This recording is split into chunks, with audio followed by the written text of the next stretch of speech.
Selamat datang di kisah penuh misteri dan kegelapan, terinspirasi dari legenda kuno Kalimantan yang penuh teka-teki. Dalam cerita ini, Anda akan diajak masuk ke dalam dunia yang tersembunyi di balik lebatnya hutan tropis. Sebuah kota hilang, dilindungi oleh kutukan dan kekuatan gaib, menunggu untuk ditemukan oleh mereka yang berani. Siapkan hati dan pikiran, karena perjalanan ini bukan hanya menguji keberanian, tetapi juga akal sehat. Di pedalaman Kalimantan, beredar legenda tentang sebuah kota kuno bernama Kota Sarai. Konon, kota ini dulu berdiri megah di tengah hutan, menjadi pusat perdagangan dan peradaban yang kaya. Kota ini dipenuhi oleh emas, batu mulia, dan berbagai benda berharga yang didapat dari hasil dagang dengan suku-suku lain. Para pedagang dari berbagai tempat datang ke kota ini. Di balik kemakmurannya, Kota Sarai menyimpan sisi gelap. Para pemimpinnya, yang mabuk dengan kekayaan, semakin serakah dan mengabaikan kepercayaan mereka kepada para dewa. Mereka tidak lagi melakukan ritual penghormatan kepada alam, dan memaksa penduduknya bekerja tanpa henti demi menambah kekayaan pribadi. Hutan yang dulu mereka hormati mulai dirusak demi memperluas kota. Para dewa yang merasa dilanggar marah besar. Mereka menjatuhkan kutukan yang mengerikan. Dalam semalam, kota yang megah itu hilang tanpa jejak. Hutan yang sebelumnya tunduk pada manusia, kini menguasai kembali wilayahnya, menelan seluruh peradaban yang pernah ada di sana. Tidak ada satupun orang yang selamat dari kutukan tersebut. Sejak saat itu, kota itu dipercaya masih ada di suatu tempat, tersembunyi di balik lebatnya hutan Kalimantan. Mereka yang nekat mencoba mencarinya akan menghadapi banyak kejadian aneh, bahkan hilang tanpa jejak. Berbagai ekspedisi yang pernah dilakukan untuk menemukan kota tersebut selalu berakhir dengan kegagalan. Para penjelajah yang selamat selalu pulang dengan kondisi mental yang terguncang, menceritakan pengalaman-pengalaman aneh yang tak bisa dijelaskan. Meskipun ada peringatan yang jelas dari penduduk lokal, kota tersebut tetap menarik perhatian banyak penjelajah, terutama mereka yang tergoda oleh janji kekayaan yang tersimpan di dalamnya. Salah satu penjelajah yang tergoda oleh mitos ini adalah Anton, seorang arkeolog yang terkenal karena obsesinya terhadap sejarah peradaban kuno. Anton telah mendengar cerita tentang kota Sarai sejak ia kecil dan telah menghabiskan sebagian besar hidupnya untuk mempelajari berbagai mitos tentang kota-kota yang hilang. Baginya, kota Sarai adalah puncak dari segala penemuan arkeologi, dan ia bertekad untuk menemukannya. Suatu hari, Anton menerima sebuah peta kuno dari seorang kolega yang tinggal di Kalimantan. Peta itu dipercaya sebagai peta terakhir yang menggambarkan lokasi kota Sarai sebelum kota itu hilang. Anton segera menghubungi temannya, seorang antropolog yang ahli dalam budaya Dayak, serta dua pemandu lokal dari suku Dayak yang berpengalaman dalam menjelajahi hutan. Meski pemandu lokal memberikan peringatan keras bahwa perjalanan menuju lokasi yang ditandai di peta tersebut bisa berbahaya, Anton tetap yakin bahwa ini adalah kesempatan yang tidak boleh dilewatkan. Budi, meskipun awalnya skeptis, memutuskan untuk bergabung dengan ekspedisi ini karena rasa ingin tahunya terhadap budaya Dayak dan mitos yang mengelilingi kota Sarai. Dalam beberapa hari, persiapan ekspedisi dilakukan. Mereka membawa peralatan yang diperlukan, mulai dari peralatan camping hingga peta dan kompas. Anton membawa peta kuno itu, yang menurutnya bisa membawa mereka langsung ke lokasi kota Sarai. Mereka percaya bahwa dengan bantuan pemandu lokal, perjalanan mereka akan berjalan lancar. Namun, mereka tidak menyadari bahwa perjalanan ini akan membawa mereka jauh ke dalam jantung kegelapan yang tak pernah mereka bayangkan. Perjalanan dimulai dengan semangat tinggi, namun di balik semangat itu, bayang-bayang mitos kota Sarai mulai membayangi setiap langkah mereka. Hari pertama perjalanan menuju hutan Kalimantan berjalan dengan penuh semangat. Anton, Budi, dan dua pemandu lokal, Danu dan Yuda, melangkah dengan penuh optimisme. Mereka melintasi jalan setapak yang semakin lama semakin tertutup oleh semak belukar. Suara gemerisik hutan, yang semula terasa menyambut, perlahan berubah menjadi latar belakang yang semakin mencekam. Cahaya matahari yang sebelumnya menembus dedaunan perlahan memudar seiring mereka semakin dalam ke jantung hutan. Pemandu lokal, Danu, tampak tegang sejak awal perjalanan. Dia telah mengingatkan Anton dan Budi berkali-kali bahwa mereka harus menghormati hutan. Kota Sarai bukan sekadar legenda, ujarnya. Ini tempat yang terlindungi oleh sesuatu yang lebih besar dari kita. Banyak yang datang ke sini, tapi tidak semua bisa kembali. Anton, bagaimanapun, tidak mempercayai hal-hal mistis. Baginya, semua peringatan Danu hanyalah tahayul belaka yang biasa muncul di sekitar legenda kuno. Ini semua hanyalah cerita yang dibesar-besarkan, kata Anton dengan penuh keyakinan. Kita hanya perlu mengikuti peta ini dengan teliti, dan kita akan menemukan sesuatu yang berharga. Budi, di sisi lain, merasa sedikit ragu. Meski dia bukan orang yang mudah percaya pada hal-hal gaib, dia sangat memahami betapa seriusnya orang Dayak dalam hal kepercayaan mereka terhadap alam dan roh-roh leluhur. Namun, rasa ingin tahunya lebih besar daripada kekhawatirannya, dan dia memutuskan untuk tetap mengikuti Anton. Sore hari, mereka tiba di sebuah lokasi terbuka di tengah hutan. Mereka memutuskan untuk berkemah di sana dan beristirahat. Malam itu, mereka duduk mengelilingi api unggun. Di sekitar api unggun, Danu mulai menceritakan kisah-kisah lama yang pernah dia dengar dari kakeknya tentang kota Sarai. Dulu, sebelum kota itu hilang, para pedagang dari segala penjuru datang ke sini. Mereka bilang, siapapun yang pernah melihat kota itu tidak akan pernah sama lagi. Ada sesuatu di sana yang membuatmu terpesona, tapi juga membuatmu ketakutan. Yuda, pemandu yang lebih muda dan belum pernah mendengar kisah itu secara langsung, tampak tidak terlalu terpengaruh. Namun, Danu melanjutkan ceritanya dengan suara yang semakin rendah. Banyak penjelajah yang mencoba menemukannya. Mereka bilang hutan ini hidup dan menelan mereka yang tidak hormat. Anton tertawa pelan mendengar itu. Seperti dongeng anak-anak, ujarnya, ini bukan pertama kalinya aku mendengar cerita semacam ini. Kita hanya perlu fokus pada peta dan kompas. Tidak ada yang gaib di sini. Namun, Budi merasakan sesuatu yang tidak biasa. Dia melihat sekeliling, namun tidak ada yang tampak berbeda. Hutan hanya diam, seolah mendengarkan setiap kata yang mereka ucapkan. Setelah makan malam, kelompok itu memutuskan untuk tidur, bersiap untuk melanjutkan perjalanan keesokan harinya. Namun Budi tidak bisa tidur nyenyak. Di antara tidurnya yang gelisah, dia merasa mendengar suara-suara aneh dari dalam hutan, suara bisikan yang samar, seperti kata-kata yang diucapkan dengan cepat tapi tidak bisa dipahami. Sesekali, dia merasa seperti ada sesuatu yang bergerak di balik pepohonan.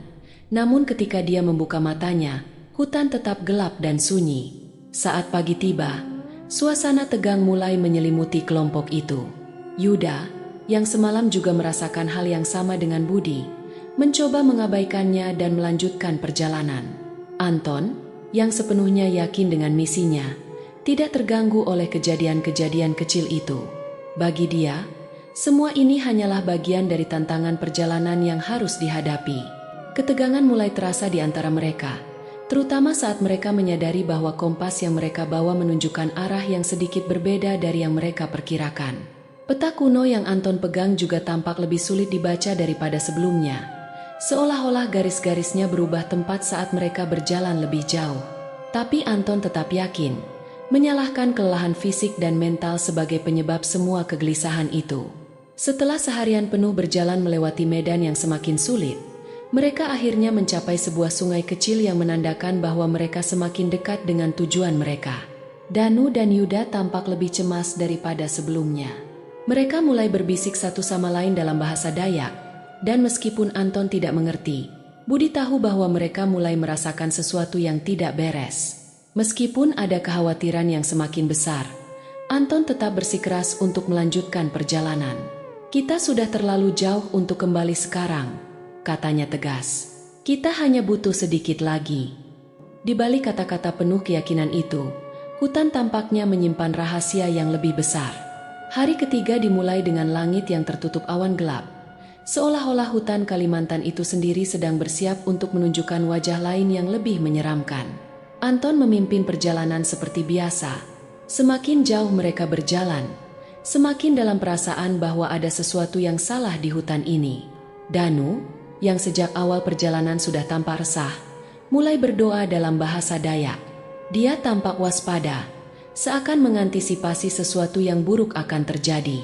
Yuda yang biasanya ceria, kini hanya terdiam dan sesekali menatap ke arah pepohonan di sekeliling mereka dengan sorot mata khawatir. Ketika mereka mendekati sebuah lembah yang gelap dan dikelilingi oleh pepohonan besar, mereka mulai mendengar suara-suara aneh. Awalnya samar-samar, seperti angin yang berhembus melewati dedaunan, tetapi kemudian berubah menjadi bisikan yang tidak jelas asalnya. Bisikan itu terdengar seperti ucapan dalam bahasa yang tak mereka pahami. Budi, yang biasanya tidak mudah terpengaruh, mulai merasa cemas. "Apa kamu dengar itu, Ton?" bisiknya kepada Anton, yang tampaknya terlalu fokus pada peta di tangannya. "Mungkin hanya suara angin," jawab Anton singkat, meskipun raut wajahnya mulai menunjukkan keraguan. Semakin mereka melangkah, semakin jelas bahwa ini bukan sekadar suara angin. Sekilas, Budi merasa melihat sosok manusia berdiri di kejauhan. Namun saat dia memfokuskan pandangan, sosok itu menghilang. Dia mengusap matanya, berpikir mungkin ini hanya halusinasi akibat kelelahan. Tetapi Danu tiba-tiba berhenti berjalan dan memandangi suatu titik di hutan dengan ekspresi ketakutan. "Kita harus berhenti di sini," kata Danu dengan tegas. "Kita sudah terlalu jauh. Hutan ini tidak ingin kita melanjutkan." Anton, yang dari awal bersikeras untuk tetap melanjutkan, menolak mendengarkan peringatan Danu. Saat mereka melanjutkan perjalanan, sesuatu yang aneh terjadi. Peta yang Anton pegang, yang sebelumnya jelas menunjukkan arah menuju lokasi reruntuhan, kini tampak berubah. Anton berusaha tetap tenang, namun kegelisahan mulai terlihat di wajahnya. "Ini tidak mungkin," gumamnya pelan, mencoba menyesuaikan arah dengan kompas. Tetapi kompas pun mulai berputar-putar tanpa arah yang jelas. "Anton, kita harus kembali," kata Budi. Suaranya kini penuh dengan kekhawatiran. "Kita sudah tersesat, kompasnya rusak, dan peta ini tidak lagi bisa diandalkan." Anton masih belum mau menyerah. "Ini hanya ilusi. Hutan ini mencoba menakut-nakuti kita. Kita hanya perlu tetap fokus," ujarnya dengan nada keras, seakan mencoba meyakinkan dirinya sendiri lebih daripada meyakinkan yang lain. Sore itu, mereka sampai di sebuah sungai kecil yang harus mereka seberangi. Air sungai itu tampak gelap dan tenang, tidak seperti sungai yang pernah mereka lewati sebelumnya. Danu dan Yuda tampak ragu untuk menyeberang, tetapi Anton bersikeras. Setelah berhasil menyeberang, mereka kembali melanjutkan perjalanan dengan perasaan lega. Namun, ketenangan itu hanya berlangsung sebentar. Semakin dalam mereka masuk ke dalam hutan, semakin jelas bahwa ada sesuatu yang mengikuti mereka. Bayangan-bayangan di pinggir pandangan mereka semakin sering muncul, dan suara-suara bisikan itu semakin keras. Saat malam tiba, mereka mendirikan kemah dengan perasaan tidak nyaman. Budi, yang biasanya bisa tidur dimanapun, tidak bisa memejamkan matanya kali ini. Suara bisikan itu masih ada, sekarang lebih dekat dan lebih jelas. Seperti ada sesuatu yang berusaha berkomunikasi dengan mereka, tetapi tidak satu pun dari mereka yang mengerti apa yang dikatakan. Danu, yang sejak awal sudah memperingatkan mereka, kini tampak sangat ketakutan. "Ini bukan tempat yang biasa. Kita tidak seharusnya berada di sini," katanya dengan suara bergetar. Saat malam semakin larut, suara langkah kaki terdengar di sekitar tenda mereka.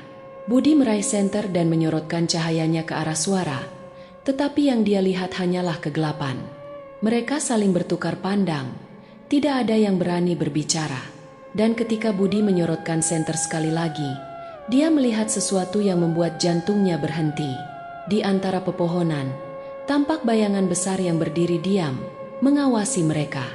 Namun saat dia hendak berbicara, bayangan itu menghilang begitu saja. Kejadian-kejadian aneh yang mereka alami semakin membuat mereka sadar bahwa hutan ini tidak menginginkan kehadiran mereka. Mereka sudah terlalu jauh untuk kembali. Mereka hanya bisa berharap bahwa apapun yang menunggu mereka di depan tidak lebih buruk dari apa yang sudah mereka alami. Malam keempat datang dengan keheningan yang jauh lebih menakutkan daripada malam-malam sebelumnya. Suara-suara aneh yang biasanya mengisi malam di hutan Kalimantan, suara serangga, binatang liar, bahkan angin yang berdesir, semua hilang. Yang tersisa hanya suara langkah kaki mereka dan desiran napas yang terasa berat di udara yang semakin dingin. Di dalam tenda, suasana semakin tegang. Danu yang sejak awal sudah khawatir, terus melafalkan doa-doa dalam bahasa Dayak. Yuda, yang selalu tampak tangguh, sekarang duduk termenung di dekat api unggun yang mulai meredup. Anton, yang biasanya penuh semangat, kini terlihat terdiam sambil menatap peta yang sudah tidak lagi mereka percayai. Budi, yang mencoba tetap rasional, merasakan sesuatu yang berbeda di sekeliling mereka, seakan hutan ini sedang memperhatikan setiap gerakan mereka dengan penuh waspada. Ketika akhirnya semua tertidur, kecuali Danu yang berjaga, sesuatu yang mengerikan terjadi. Dalam gelapnya malam, terdengar suara gemerisik di luar tenda. Budi terbangun dengan perasaan cemas. Lalu dengan pelan membuka tenda dan melihat Danu yang duduk terpaku dengan mata terbelalak. "Danu, ada apa?" bisik Budi. Danu tidak menjawab, tetapi matanya tertuju pada sesuatu di kejauhan, ke arah pepohonan yang gelap gulita. Budi mengikuti arah pandangan Danu, namun yang dia lihat hanyalah kegelapan yang seolah menyembunyikan sesuatu di dalamnya. "Mungkin cuma binatang hutan," kata Budi, mencoba meyakinkan dirinya sendiri. Pagi harinya, kelompok itu terbangun dengan sebuah kejadian yang membuat semua orang panik. Yuda hilang. Tenda Yuda kosong, dan satu-satunya jejak yang tertinggal adalah jejak kaki yang menuju ke dalam hutan dan menghilang begitu saja setelah beberapa meter. Budi dan Anton segera bergegas mencari di sekitar, memanggil-manggil nama Yuda, tetapi tidak ada jawaban. Hanya menyisakan perasaan bahwa mereka sedang diawasi oleh sesuatu yang tak terlihat. "Kita harus kembali," kata Danu dengan nada penuh kepanikan. "Ini sudah di luar kendali. Kita tidak bisa melanjutkan. Hutan ini sedang bermain dengan kita." Anton, yang sudah terlanjur terobsesi dengan tujuan mereka, menolak untuk menyerah. "Yuda mungkin tersesat. Kita harus menemukannya. Dan kita juga sudah terlalu dekat dengan kota Sarai. Kita tidak boleh berhenti sekarang." Budi merasa ragu. Kejadian aneh yang terus-menerus terjadi, ditambah hilangnya Yuda secara misterius, membuat perasaannya semakin tidak nyaman. Namun, dia juga tahu bahwa meninggalkan Anton di sini sendirian bisa lebih berbahaya. "Kita cari Yuda dulu, lalu kita putuskan apa yang harus kita lakukan," kata Budi akhirnya. Mereka melanjutkan perjalanan, mengikuti arah jejak-jejak samar yang mereka temukan di tanah, berharap itu milik Yuda. Sepanjang hari, mereka terus berjalan tanpa henti. Namun setiap kali mereka merasa sudah dekat, jejak itu tiba-tiba hilang begitu saja, seolah Yuda lenyap ke dalam hutan. Di sore hari, ketika mereka mencapai sebuah lokasi yang penuh dengan pohon besar berakar tebal, mereka menemukan sesuatu yang membuat darah mereka terasa beku. Sebuah reruntuhan kuno tampak di antara akar dan dedaunan, sisa-sisa bangunan yang sudah hampir terkubur oleh alam. Tembok-tembok yang runtuh dan batu-batu besar yang tertutup lumut itu tampak seperti peninggalan sebuah peradaban yang telah lama hilang. "Ini dia," bisik Anton penuh semangat. "Kita menemukannya. Kota Sarai kita sudah sangat dekat." Ketika mereka mendekati reruntuhan itu, ada sesuatu yang tidak beres. Seperti ada tekanan tak terlihat yang menekan mereka dari segala arah. Setiap langkah yang mereka ambil, mereka merasa semakin sulit bernapas, seolah-olah alam itu sendiri mencoba menghentikan mereka untuk melanjutkan. Danu menolak untuk melangkah lebih jauh. "Kita tidak diizinkan masuk ke sini. Ini tempat terlarang. Ini bukan untuk kita." Anton, meskipun tampak goyah, masih mencoba melawan perasaan takut itu. "Kita sudah di sini. Kita tidak bisa mundur sekarang. Harta karun dan rahasia kota Sarai mungkin ada di depan kita. Apa kalian mau menyerah begitu saja?" Budi ragu. Ada sesuatu yang benar-benar salah dengan tempat ini, tetapi dia juga tidak bisa meninggalkan Anton dalam keadaan seperti ini. Sebelum dia bisa memutuskan, terdengar suara langkah kaki berat di sekitar mereka. Suara langkah yang bukan milik manusia. Mereka saling berpandangan dengan wajah pucat, sadar bahwa mereka tidak sendirian. Langkah-langkah itu semakin mendekat. Dan tiba-tiba dari balik reruntuhan, muncul sosok-sosok bayangan yang tinggi dan gelap. Mereka tidak bisa melihat jelas bentuknya, hanya siluet yang besar dan mengancam, seperti makhluk yang terbuat dari bayangan hutan itu sendiri. Danu jatuh tersungkur, berdoa dengan suara gemetar. Budi dan Anton hanya bisa berdiri terpaku, tidak mampu bergerak, sementara makhluk-makhluk itu bergerak semakin dekat, mengepung mereka di tengah reruntuhan yang hening. Ketika malam mulai jatuh, Budi sadar bahwa mereka tidak akan bisa keluar dari tempat ini dengan cara biasa. Mereka terjebak di antara sesuatu yang tidak mereka pahami, sesuatu yang lebih tua dan lebih kuat daripada sekadar legenda kota yang hilang. Sosok-sosok bayangan yang mereka lihat sebelumnya seakan masih mengintai dari kejauhan, bergerak di antara pepohonan dengan bisikan-bisikan yang semakin jelas di telinga mereka. Danu, yang sejak awal sudah memperingatkan mereka, kini hampir tak bisa berkata-kata lagi.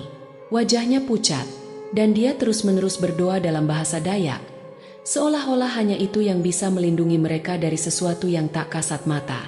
Di tengah malam, Anton tiba-tiba bangkit. Tanpa memperhatikan Budi atau Danu, dia mulai berjalan ke arah reruntuhan. Matanya kosong, seperti seseorang yang sedang berada dalam keadaan trans. Budi, yang terkejut dengan tindakan Anton, segera mengejarnya. Namun Anton tidak berhenti. Dia melangkah semakin dalam keruntuhan, di mana bayang-bayang hutan seolah menari-nari di sekitar mereka, menciptakan ilusi yang membuat segala sesuatu terlihat lebih besar dan lebih menakutkan. Saat Budi mendekati Anton, dia mendengar bisikan-bisikan yang mengerikan. Itu bukan suara dari manusia atau binatang, tetapi sesuatu yang lebih dalam dan gelap. "Kembalilah, kau tak diinginkan di sini." Bisikan itu terdengar jelas, membuat bulu kuduk Budi meremang. Dia mencoba menarik Anton kembali, tetapi Anton terus melangkah lebih dalam keruntuhan. Matanya terpaku pada sesuatu yang hanya dia yang bisa lihat. Tiba-tiba, Anton berhenti di depan sebuah bangunan yang sebagian besar sudah terkubur oleh akar pohon dan lumut. Ini dia," bisik Anton dengan suara yang hampir tidak terdengar. "Kita menemukannya, pintu ke kota Sarai." Budi melihat sekeliling mereka, merasakan perasaan bahwa mereka sedang diawasi. Bayangan-bayangan semakin mendekat, bentuk mereka semakin jelas.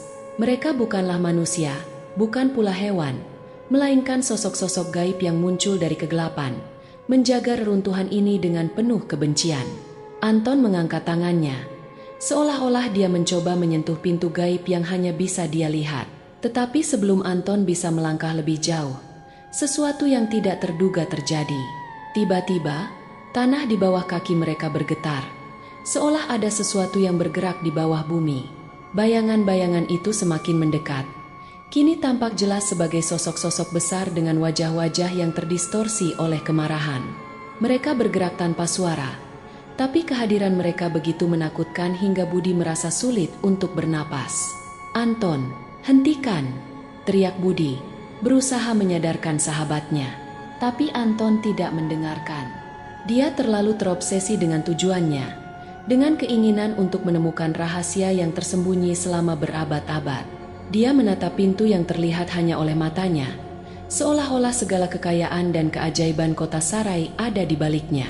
Namun, pada saat Anton menyentuh pintu gaib itu, sesuatu yang mengerikan terjadi. Jeritan yang tidak berasal dari manusia menggema di seluruh hutan, membuat dedaunan dan ranting-ranting pohon bergoyang hebat. Bayangan-bayangan yang sebelumnya mengintai kini menyerbu ke arah mereka dengan kecepatan mengerikan. Budi hanya bisa melihat dengan ngeri saat sosok-sosok itu meraih Anton, menariknya ke dalam kegelapan yang lebih dalam dari sekadar malam. Wajah Anton yang tadinya penuh obsesi berubah menjadi ketakutan saat dia diseret oleh kekuatan gaib yang tak terlihat. Budi mencoba mendekat, tetapi kakinya terasa seolah-olah tertanam di tanah. Rasa takut menguasai dirinya sepenuhnya, dan meskipun dia ingin menyelamatkan Anton, kekuatan yang ada di sekitar mereka terlalu besar untuk dilawan. Danu, yang sejak tadi diam dalam ketakutan, hanya bisa berlutut di tanah sambil menangis dan memohon ampun pada roh-roh penjaga hutan. Sosok-sosok itu lenyap seiring dengan hilangnya Anton, seolah-olah menelan dia ke dalam kegelapan. Malam itu, hanya tersisa Budi dan Danu, duduk di antara reruntuhan yang terasa semakin menakutkan. Hutan yang tadinya penuh dengan keheningan kini dipenuhi oleh suara jeritan jauh di dalam. Jeritan Anton yang terus menggema, seolah dia masih berada di antara mereka, namun terperangkap dalam dunia yang tak terlihat. Dengan rasa takut yang mendalam, Budi menyadari bahwa kutukan kota Sarai benar-benar nyata. Mereka telah melangkah terlalu jauh, dan sekarang tidak ada jalan keluar. Apa yang terjadi pada Anton hanya permulaan dari bencana yang akan datang. Mereka tidak hanya tersesat di hutan, tetapi juga terjebak dalam kekuatan gaib yang melindungi kota Sarai dari dunia luar. Setelah Anton hilang ditelan kegelapan bersama sosok-sosok gaib yang tak terlihat, mereka berdua hanya bisa terduduk lemas di tengah reruntuhan kota Sarai. Malam terasa lebih dingin, seolah-olah hutan hidup di sekitar mereka, mengunci mereka di tempat yang penuh dengan misteri dan bahaya. Ini salah, kita tidak seharusnya datang ke sini, gumam Danu dengan suara serak. Dia menatap tanah di depannya, tubuhnya bergetar hebat. Rasa penyesalan dan ketakutan menggerogoti hatinya. Budi tidak merespons. Matanya masih tertuju ke tempat terakhir Anton terlihat. Suara-suara aneh dari hutan semakin kuat. Jeritan Anton terus terngiang di telinga mereka. Semakin lama semakin jauh, namun tetap menghantui. Tanpa ada jalan keluar yang jelas, mereka hanya bisa mencoba bertahan. Setiap usaha mereka untuk kembali ke perkemahan selalu membawa mereka kembali ke tempat yang sama. Mereka sepenuhnya tersesat, tidak hanya di hutan Kalimantan, tetapi juga dalam pusaran gaib kota Sarai. Hari demi hari berlalu tanpa jejak waktu. Mereka kehilangan arah, dan keadaan mental mereka semakin memburuk. Budi mulai melihat sosok Anton di sudut matanya, selalu bergerak di antara bayang-bayang pepohonan. Setiap kali dia mencoba mendekat, sosok itu lenyap seperti kabut di pagi hari. Danu, di sisi lain, mulai berbicara dengan dirinya sendiri, merapalkan doa-doa dalam bahasa Dayak, berharap roh-roh leluhur datang untuk menolong mereka. Pada malam ketujuh, semuanya berakhir. Suasana yang aneh menyelimuti hutan. Angin tiba-tiba berhenti, dan bayang-bayang di sekeliling mereka tampak mendekat, seperti kabut hitam yang bergerak perlahan, siap menelan mereka. Budi merasakan getaran di tanah, seperti malam ketika Anton hilang. Hatinya dipenuhi ketakutan. Kita harus pergi sekarang, bisik Budi. Namun Danu sudah terlalu larut dalam delusi. Dia hanya tersenyum samar, seolah telah menerima nasibnya. Budi mencoba menarik Danu untuk berdiri, namun pada saat itu, dia mendengar bisikan yang familiar. Kota Sarai bukan untukmu. Suara itu terdengar dari segala arah, seperti ribuan suara yang menyatu menjadi satu. Sosok-sosok gaib muncul kembali dari kegelapan, semakin dekat, dan kali ini mereka tidak menunggu. Satu persatu, mereka mulai mendekat, mencengkeram udara di sekitar Budi dan Danu, mencekik mereka dengan kehadiran yang tak terlihat. Pada detik terakhir sebelum semuanya menjadi gelap, Budi merasakan tubuhnya ringan, seolah diangkat oleh kekuatan yang tak bisa dia lawan. Saat itu dia tahu, kota Sarai telah mengklaim mereka. Tidak ada jalan kembali. Hutan telah mengambil apa yang diinginkannya, seperti yang telah terjadi pada banyak penjelajah sebelumnya. Beberapa minggu kemudian, penduduk lokal menemukan Budi terbaring di tepi sungai, beberapa kilometer dari tempat dia terakhir terlihat. Danu tidak ditemukan dimanapun, begitu pula Anton. Saat ditanya tentang apa yang terjadi, Budi hanya bisa menatap kosong. Ingatannya kabur, seolah-olah sebagian besar dari dirinya telah terkubur di dalam hutan bersama kota Sarai. Kota itu nyata, tapi bukan untuk manusia, ucap Budi dengan suara parau. Dia tidak menjelaskan lebih lanjut. Setiap kali dia mencoba mengingat lebih dalam, bayangan dari malam-malam mengerikan itu menghantui pikirannya. Sosok-sosok gaib yang dia lihat, suara-suara aneh dari kegelapan, dan Anton yang hilang di telan reruntuhan kota, semuanya mengisi pikirannya dengan rasa takut yang tak terucapkan. Budi kembali ke kehidupannya, namun tidak pernah sama lagi. Setiap malam dia dihantui oleh mimpi-mimpi buruk tentang hutan, tentang sosok-sosok yang tak terlihat yang terus mengejarnya. Orang-orang sekitar mendengar ceritanya dengan ngeri, namun sedikit yang benar-benar percaya. Kota Sarai tetap menjadi legenda, sebuah misteri yang tak terpecahkan, namun kisahnya terus diceritakan, memberikan peringatan bagi siapa saja yang berani mencoba mencarinya. Penjelajahan ke kota Sarai mungkin telah berakhir, namun kutukan kota itu masih hidup. Setiap generasi akan selalu ada yang tergoda untuk mencari harta dan rahasia kuno yang tersembunyi di balik reruntuhan. Namun, mereka yang tahu lebih baik, seperti Budi, akan selalu memperingatkan, jangan pernah mencoba menemukan kota Sarai, karena bukan harta yang akan kau temukan, melainkan kutukan yang tak akan pernah berakhir. Kisah tentang kota Sarai menjadi salah satu cerita yang menakutkan sekaligus penuh misteri di pedalaman Kalimantan. Sebuah peringatan bagi kita bahwa tidak semua rahasia kuno harus diungkap, dan terkadang apa yang tersembunyi dari pandangan manusia disembunyikan untuk alasan yang jauh lebih besar daripada yang kita pahami. Hutan Kalimantan, dengan segala keindahan dan misterinya, adalah penjaga dari rahasia-rahasia tersebut, dan siapapun yang mencoba melanggarnya akan menghadapi kekuatan yang lebih tua dan lebih kuat dari yang bisa mereka bayangkan.